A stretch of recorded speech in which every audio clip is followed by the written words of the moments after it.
Well, so it intrigues me that on your rules of scoring, the first thing is short putts and not keeping the ball in play and avoiding penalty strokes. Explain that to me. Yeah, I mean, it makes sense to think that, you know, the first tee shot, I got to keep the ball in play because if I'm out of play, I'm going to ruin my score.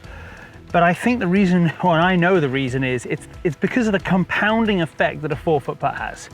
What I've seen is, and felt myself, is that when I've started missing 3 and 4-foot putts, I stand over a lag putt and I'm like, oh God, you got to get this close. Like if I don't get this close, I'm in a 3-putt. Which then when I'm chipping, I'm thinking I've got to stiff it because if I don't hit it within 2 feet, I'm going to miss it. So now I'm actually tense over my chip shots, which means I'm in the fairway going, don't miss the freaking green, because if I miss the green, I'm going to miss. It's like playing itself to the point of a tee shot where I'm like, if I miss the fairway, I miss the green, I'm making bogey right away.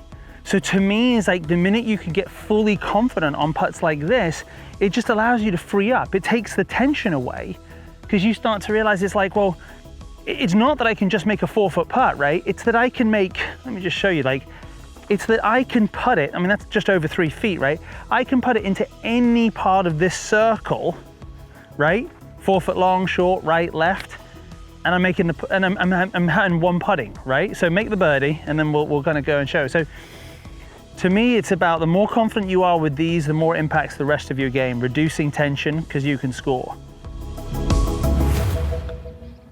Yeah, there it is. Nice. Well, I mean, it makes so much sense. I can relate how many rounds when you've missed that putt early in the round, the rest of the round, over every leg putt, you're like, Lord, please be within tap-in distance, because I don't want to putt another 3-footer. You know when you hit one close for birdie, you're like, oh, let it be 2 feet, because you don't want it to be 5 feet. Yeah. So my thing is like you said, I mean, if we go ahead and put the putter out 32 inches and add, right, a foot. So I would go 5 positions. I like that's a nice right to left putt right there.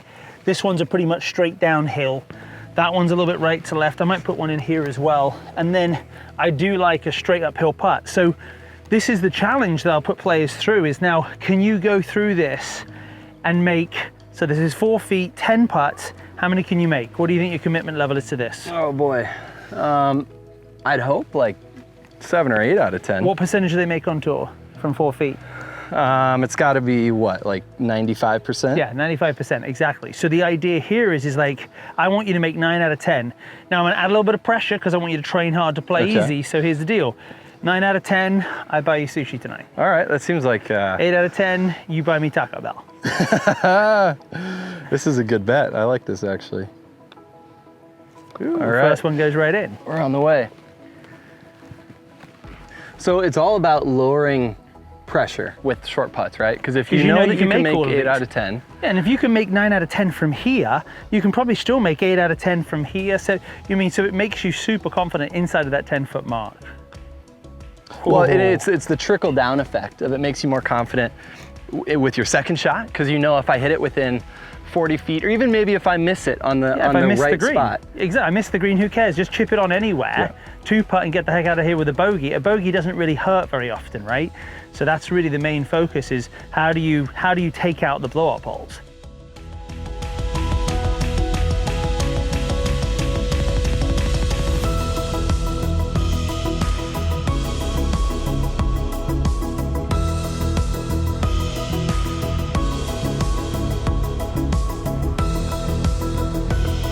Is that 3?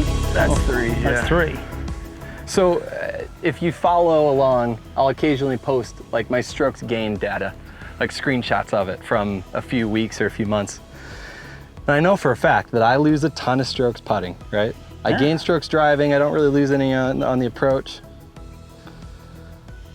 So this is where you got to put the time in, right? This is where you got to put the time in. We've got 3 so far with 2 more to go, right? Yeah.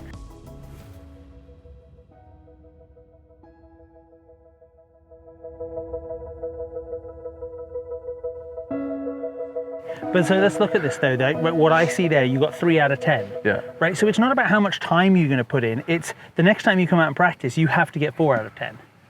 Then the next time, 5 out of 10. But if you get 7, the next time you have to get 8. But what I saw there, Cordie, was, did you really play any break? There's a lot of break on this. Every putt you were hitting was going 2-3 feet past, right? So your pace is off on this. The way you're gonna get better at this is challenging yourself by putting in that challenge point of I've got to leave here making 9 out of 10. and you're going to start to figure out that the pace that you were hitting that isn't going in the hole. I could tell you that, but the way you're going to learn it is by actually implementing it. I love it. So slow, gradual progress. Don't shoot for 9 out of 10 the next one. Just come out here, do 1 better every time. Yeah, and if you get 4 or 5 better, great, then keep going. And then if you get 10 out of 10, go from 4 feet to 4.5 feet. Yep. Keep on improving as you go, because once you own this space right here, you can lag putt into that, you can chip into that, and you're going to save strokes because there's less pressure. Let's be honest, that was really bad. That was shocking. Yeah, you need some serious help. Can you help me? Yes, I can. Okay, thank you. Do this drill again.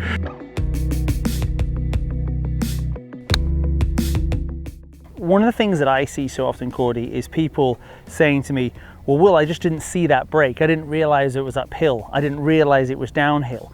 And I think one of the best things that we can start to do, you know, when you do the 4-foot drill, it really helps you to, if you do it on a 2 or 3 degree slope, it helps you to see break, which means you need to understand pace. But for me, I think what you want to start to work on is just a little basic aim point. So Sweeney's idea is that, you know, you put your feet out, you feel where the weight is rather than looking with your eyes. And so to me, is I would just always say to players, when you're standing over a putt, just feel it in your feet, and it's close your eyes and you feel it. It's way harder in this right foot right here, so the ball must be breaking this way. So I think that one of the things that we fall into is we fall in love with the line too much, right? So we're back at this distance and we're thinking, okay, you know, I've got to get the line perfect. I'm not exactly sure. I prefer a player just looked at this and went, okay, it's definitely breaking strong to the right, and all I got to do is get it inside my 4-foot circle. And really, right here would be the best part to putt from. So now I've taken the pressure off, because on the PGA Tour from 30 feet, they're making 11%, right? You ask most amateurs from here, they think this is a birdie putt. No, this is a great place not to 3-putt from. So now all I've got to do is work on pace. And so again, on this one now, I'm looking at, okay, about 1 foot or 2 out on the left. I'm not really too concerned. All I'm looking for is to get it inside of that 4-foot circle. If it breaks, fantastic. If not, and here I am, I tap it away. But I see so many people playing so aggressively trying to make this birdie putt that they then end up leaving it down here and 3-putting, or they overthink the break so much, they get so focused on the break and they lag it to here because they get too much left brain, too much tension. Next thing you know, they're completely struggling. So, you know, my suggestion is here is, you know, when you're lag putting, you're outside of 20 feet, you're not trying to make it, you're trying not to 3-putt and just get it into that 1-putt circle. And if you're going to read greens, just feel it in your feet. Because where you're standing right now, do you feel how much downhill that is? Do you feel how the weight's in your toes? Feel it in the toes, feel it on the right side. Yeah, so it's down and to the right. You now turn around and go uphill, and you can definitely feel the difference is now in your heels and to the left, right? So I think it's just a very simple way. I mean, what are your thoughts on that? Have you tried that? Our eyes deceive us, and our feet aren't necessarily going to lie if we're somewhat balanced here. So this is a way just to kind of check that. And I love the idea of, hey, let's pretend that our hole is this big, right? Here's our target right in here. I don't need to hit it here because there's a potential I could leave it up here, which we don't want, right? So my 4-foot circle can be actually this, and this is on the edge of my 4-foot circle, and I'm down here with a straight uphill 4-foot putt, 3-foot putt. Lower the pressure. Lower the pressure. Increase your chance. All we need to do is make a par. Yeah, and stop trying to get the perfect read. What I see is on short putts, people don't take enough time on the read. Like when we did it earlier with your 4-foot, you're not looking at the read enough. Here it's all pace, here it's all read. It's only a 4-foot putt, so is it right edge or outside right edge? Whereas here is it's 2 feet or 3 feet. Who cares? If you misread it and it was 2 feet, it would be here. If it was 3 feet, it would be here. It's still a tap in. You know what I'm saying? So the longer the putt, the more you just got to focus on pace and just don't stress about the read. Just go halfway and feel it in your feet. And obviously the more you've got a short putt, really get the alignment correct, because if you get the alignment wrong, you're not going to get the pace wrong, right? It's going to be the alignment where you miss the short putts.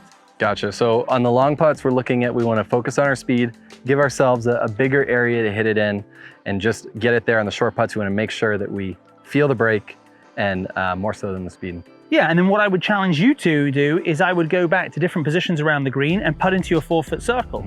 Once you get 9 out of 10, I want you to make it a 3-foot circle. Once you get 9 out of 10, make it a 2-foot circle. So keep on tightening it. You know what I mean? So with the 1-putt circle, we're trying to expand it and get you further away, right? Whereas with the lag circle, we're trying to narrow it so you can get back to 40 feet from here, 50 feet from here, 30 feet from here, and see if I can get it into a 3-foot circle. Does that make sense? Absolutely. So that's really the challenge I would set for a player to really get them to that next level. Awesome.